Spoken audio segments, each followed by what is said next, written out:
أول ما شافوا الرئيس عبد الفتاح السيسي انزعج منه جدا، وقال لهم أنا كرئيس بمنع عرض الفيلم ده نهائي، وكمشاهد ما استفدتش منه أي حاجة. بعد ثورة 30 يونيو اللي قام بيها الشعب المصري ضد حكم الإخوان، فكرت الجهات المسؤولة إنه يتم عمل فيلم بيتناول كل الأحداث المهمة اللي حصلت في الفترة دي، من أول ما جماعة الإخوان مسكوا الحكم لحد ما مشوا منه، ده غير الصعوبات والمظاهرات اللي حصلت في الفترة دي. وساعتها اتعرضت فكرة الفيلم على الرئيس السيسي واللي أظهر إعجابه الكبير بيها، ولكنه حط لهم شرط واحد بس، وهو ظهور الحقيقة من غير أي تحريف علشان الكل يعرف اللي حصل. وساعتها تم اختيار الكاتب الكبير وحيد حامد علشان يكتب السيناريو، وده لأنه من أعظم المؤلفين اللي بيكتب في النوع ده من الأفلام. واتقال إنه قابل الرئيس السيسي قبل ما يكتب أي حاجة، وقدر يعرف ويستفسر عن كل اللي هو عاوزه وهيحتاجه في الكتابة. وبعد شهور كتير من الوقت والجهد انتهى وحيد حامد من كتابة السيناريو،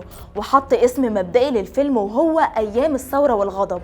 بس المفاجأة إن الجهات المعنية ما عجبهاش السيناريو أصلا ولا حتى اسم الفيلم، وابتدوا يعدلوا عليه أكتر من مرة وحذفوا أحداث وضافوا أحداث تانية. وهنا قرروا يستعينوا بالمخرج محمد سامي علشان يشارك في كتابته، بس الكلام ده ما عجبش الكاتب الكبير وحيد حامد، ولحد هنا دوره انتهى وساب لهم الفيلم بالسيناريو، خصوصا بعد مشاركة المخرج محمد سامي اللي قدر يكمل الفيلم لوحده ويختار أبطاله بعناية شديدة، زي أحمد السقا اللي كان قايم بدور الرئيس السيسي، واحمد رزق اللي قام بدور محمد مرسي، ده غير عدد كبير من الفنانين اللي عملوا ادوارهم باحترافيه كبيره. بس قبل ما نكمل عاوز افكرك انك تقدر تستثمر في منصه ايفست للتداول اللي بتوفر لك شراء اسهم من اكبر شركات الشرق الاوسط زي البنك القطري وشركة الاتصالات السعودية STC. وكمان المنصة بتوفر لك مستشار مالي بيكلمك على الموبايل مخصوص بيعلمك كل حاجة عن التداول. ومش بس كده، ده كمان مع كل مرة هتعمل فيها إيداع خلال شهر 8 هتدخل سحب على رحلات لدول أوروبية كتير. وبالمناسبة الرحلات دي ببلاش وتقدر تاخد أي حد معاك أنت بتحبه. هسيب لك اللينك في الكومنتات علشان تلحق تسجل وتدخل السحب.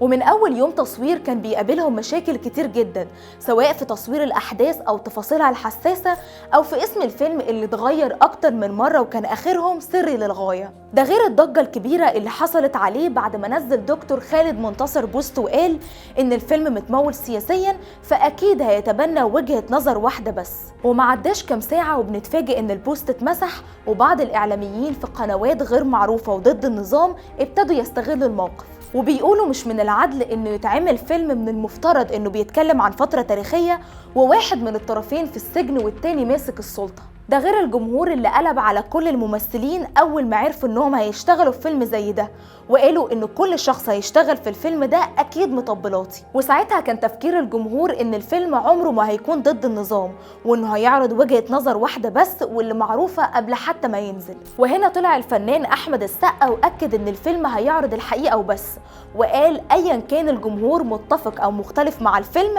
فبلاش تحكموا عليه قبل ما يتعرض. لحد ما جت لحظة عرضه على الرئيس السيسي قبل ما ينزل الفيلم للجمهور، وكانوا متوقعين ومنتظرين منه رد فعل معين، لكن اللي حصل كان عكس كده خالص. اول ما انتهى الرئيس السيسي من مشاهدة الفيلم ما طلعش منه غير جملة واحدة بس، كان ممكن الفيلم يطلع احسن من كده بكتير. وعبر الرئيس عن انزعاجه الشديد من الفيلم وقال لهم في احداث مفروض كانت تتضاف واحداث تانية تتشال، بس خلاص مش مهم الفيلم ده ولا كأنه موجود. وبعد ما اتصرف عليه اضخم انتاج في تاريخ السينما المصرية وكان على وشك العرض، اختفت النسخة الوحيدة اللي كانت في الرئاسة واتمنع الفيلم من العرض في اي مكان. وتقريبا زي ما الناس قالت ان الكاتب وحيد حامد هو الوحيد اللي كان عنده نظرة من البداية وعرف يتصرف صح، وقال هعتبرها أكلة وباظت مني عادي.